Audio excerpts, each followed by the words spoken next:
My daughter, Antonella Penetro, has just sent me a paragraph, and she wanted me to begin my speech, with that paragraph. So, with your indulgence, I will read it. It is a paragraph written by a child of 15, 16 years old, and it reads as follows.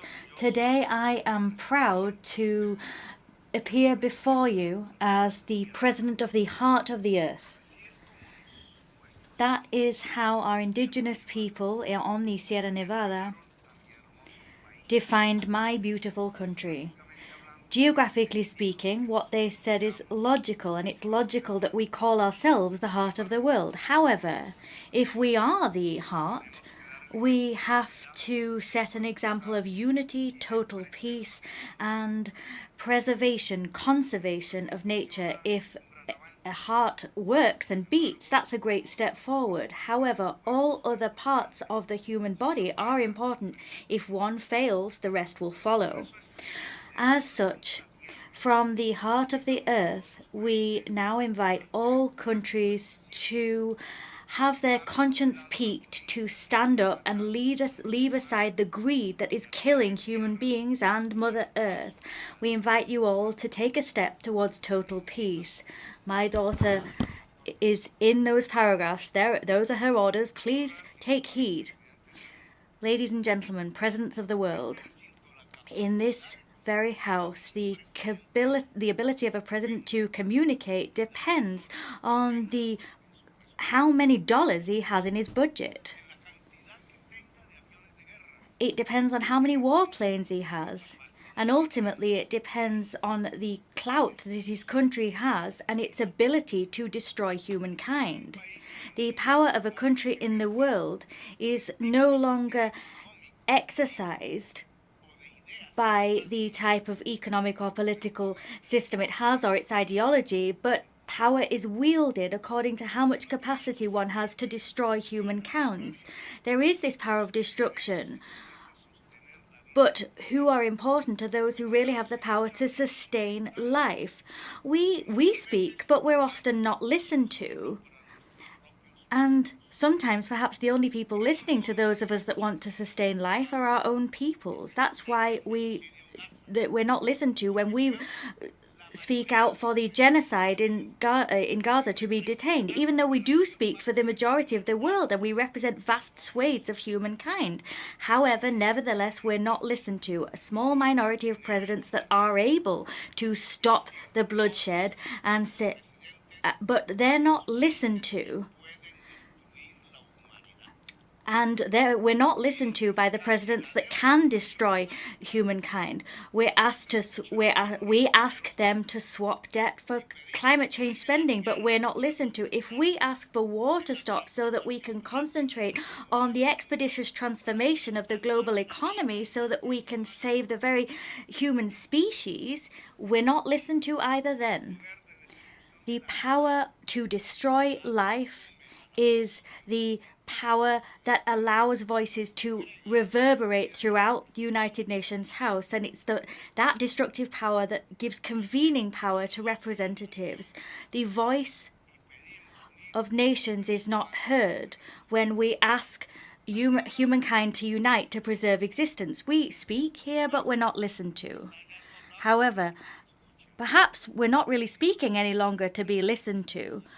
We need to speak so that the peoples of the world are listening. That's now what we're interested in.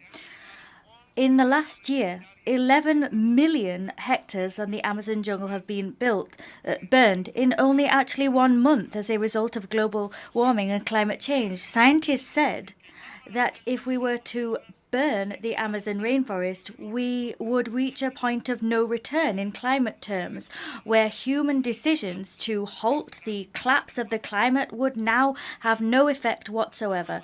Well, the Amazon rainforest is burning. Bells are already tolling for the whole planet. Bells are tolling for you, for us, for humankind and life. That was said by Ernest Hemingway, "The bell tolls for thee." Bells are not only tolling for you, but for all of life. The end has begun. A year ago, I called for a conference for peace on Palestine at this very rostrum. But the first bomb yet had not been dropped. Now 20,000 boys and girls have been killed under the bombs. And the presidents of the countries of human destruction are laughing in these very corridors with the help of mass media that today are the owners of major capital. They are reordering a world, and they're creating a world without democracy and without freedom. The democratic project of humankind is dying along with life, while at the same time, racists, supremacists, those who stupidly believe that the Aryan race is the superior race are getting ready to dominate the world, brandishing the threat of bombs and terror over human beings. The control of humankind on the very foundations of barbarism is being built. And that is being played out in Gaza, Lebanon. When Gaza dies, humanity will die, the whole of humanity. The people of God was not the people of Israel, it would seem. It is not the people of the USA. Rather, the people of God is humankind as one. The children of Gaza, they were humankind, the chosen people of God. They are killing God's chosen people, the children of our very humankind. There is one reason for this contemporary Armageddon. In the senselessness of governments that applaud genocides, governments that don't act to change economies and decarbonize them. There is a logic behind all of this. It's not politics or this atrium where all presidents speak. That logic, that rationale lies outside, and it's called social inequality. Oxfam says that the richest 1% of humankind has more wealth than 95% of all humankind combined. It is in that level of inequality where the best of our history lies. That is where the logic of mass destruction lies. Destruction that's been unleashed by climate change, the logic of bombs. Netanyahu, as a criminal, is letting those bombs raise down on Gaza. Netanyahu is a hero for the richest 1% of humankind because he's able to demonstrate that people can destroy themselves with bombs. If wealth is measured in CO2 issued and not in dollars, we have the answer. The richest 1% of humankind is responsible for the climate change, which is gaining ground and is getting ready to destroy the world with oil and carbon, because that is how the world grows rich. The politicians, including the presidents of the most powerful countries of earth, quite simply obey them. They pay their campaigns. They are the owners of the means of communication, the global media. They are those who conceal the truth of science. Like we see in the film Don't Look Up. They are the people who decide what is thought, what is said, what should be forbidden, and what should be silenced. In their power to prohibit and to ban, they scream, "Long live liberty!" But what they're talking about is nothing more than the freedom of the global 1%. They are obsessed with the free market, and that obsession brings us to the destruction of life and our atmosphere. The free market wasn't freedom, as they claimed it would be. Rather, what it meant was the maximization of death. The richest 1% of humankind is the powerful global oligarchy. They are the people who allow us to drop bombs on women, elderly people, and the children of Gaza, Lebanon, or Sudan. They impose economic blockades on rebel countries, countries that don't yield to their domination. Cuba, Venezuela, because they need to demonstrate their destructive capacity to the remaining 99% of humankind so that they let them continue to wield power, continue to grow their wealth, and continue to tighten their control. This oligarchy is bringing humankind to the very brink of its own destruction. Politics just nods its head at them. They ignore the fact that people need freedom, people have power. They ignore the idea of democracy. The question we need to ask from this rostrum is, will the people allow this to continue? There is no more time to waste. Governments are incapable of halting the extinction of human life. Life indeed. Today we need to choose between life or greed, between humankind or capital. All I can say to the people of the world, as a representative of a country without weapons of mass destruction, without dollars, but a country that is beautiful in its biodiversity and cultural wealth, a country that's the country of butterflies of all colours, all I can say to you that now is not the moment for governments, it's the time of our people. Time has run out. Let us fly the flag of life, or our people will fill up mass graves. This was revealed to us by the epidemic. The time has come for people to act. Local action needs to be taken. Globally, we need to come together. Fossil fuel capital cannot continue. People must stop the rising tide of capital. The poison thrown into the atmosphere is lethal, and the chimneys that belch it out must be plugged. Every corner of the world can be a battle against those chimneys. A century ago, we raised a red flag that was held by the hands of the workers of the world. They talked about a revolution against capital. This world has ended. It is no more. It was lost in the largeness, the enormity of states. The red flag could no longer find a place in the history of humankind. However, today, we no longer need to defend a class, a system of ideas, but we need to defend life as a whole. And with that goal in mind, we need to lift up another flag, maybe not a red flag, but a flag of all colors, a flag of the colors of all of humankind. That's why that flag needs to be lifted once more, so that our existence on Mother Earth can be protected. There is the world's word, socialism. Today it has a new meaning. The brains that are really behind our work are today more connected now than ever before. Human knowledge is more collective than ever before.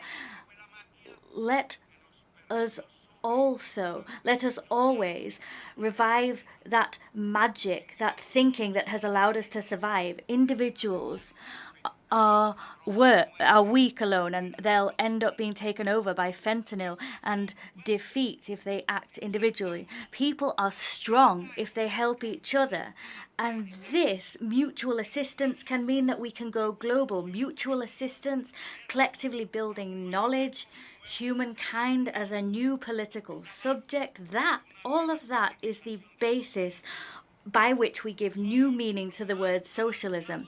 We are more advanced than we've ever been. We are at the forefront of intelligent life. Intelligent life must defend itself and defend other lives from a global oligarchy who wields its weapons to destroy that life. New wealth needs to be built, wealth no longer based on oil, but rather on the intensity of free creative work that itself will produce and will allow us make progress even with AI. But that AI does need to be controlled at a global level with public power. Productivity allows us to have creative free time. It allows human brains to come together. And coming together, human brains can achieve more. That network of humanity's neurons is what will allow us to vanquish with our flag held high. That is the flag of life. Now, I'm not really talking to Biden, Macron, Schultz, Xi Jinping, or Putin. But from China, I have the idea of a dialogue between civilizations. From Europe, I've taken the idea of its social compact. From the United States, I've taken its love of its original democracy, the democracy of its founding fathers. From South America, I've taken its diversity. It's jockey on a horse. It's Simon Bolivar. From Africa, I've taken their drums, the drums that summon us to communicate with the spirits of nature. Jesus. From Jesus, I've taken the idea of universal love, light giving life. I've taken all of these civilizational forces that lie within all the peoples of the world. We need to bring them together and draw from them the strength that we need to wage the greatest battle in humankind's history. That battle is, and about this there can be no doubt, a global revolution. We need to build the largest army ever seen, with spaces for warriors for life, men and women. This global army for life will not have weapons from the global oligarchy. It will not have nuclear weapons. It will not compete for weapons. Neither will it have the full coffers and vaults of banks. Neither will it have the power to destroy children in the genocides waged by oligarchies, but it will have the greatest power of us all. That is the power of a humankind that is united and will not allow its very existence to be torn from it. There is only one. There have been millions and millions of light years, and there's only one point we can see in the black universe. That is Earth. There is human life, intelligent life, humankind. We can't let that one light in the universe go out. Without life, all we'll have is inert darkness. And that inert darkness is what fills the hearts and soul of the global oligarchy and its idols. It is now up to humankind to wage a battle. The time has come for the people. If the governments were not able, as has been made patently clear here, to work, and they decided to drop bombs, wage senseless wars, kill boys and girls, play games of power, well, if that's what they chose to do, now what we need to do is solve humankind's problem by putting them in the very hands of the people themselves, the simple, noble people of humankind. Instead of speaking to governing officials that heed nothing that we say, let us speak to ourselves as people. Let us address people so that together we can work to demonstrate that there is another democratic power, that there is the power that humankind has, and that power can spark a new conscience to itself, produce new governments and new leaders. If life manages to triumph over its very extinction, it won't be the global oligarchy that's governing the world. That oligarchy will be defeated to allow for the building of a global democracy. A new story is about to begin. Thank you for your kind attention.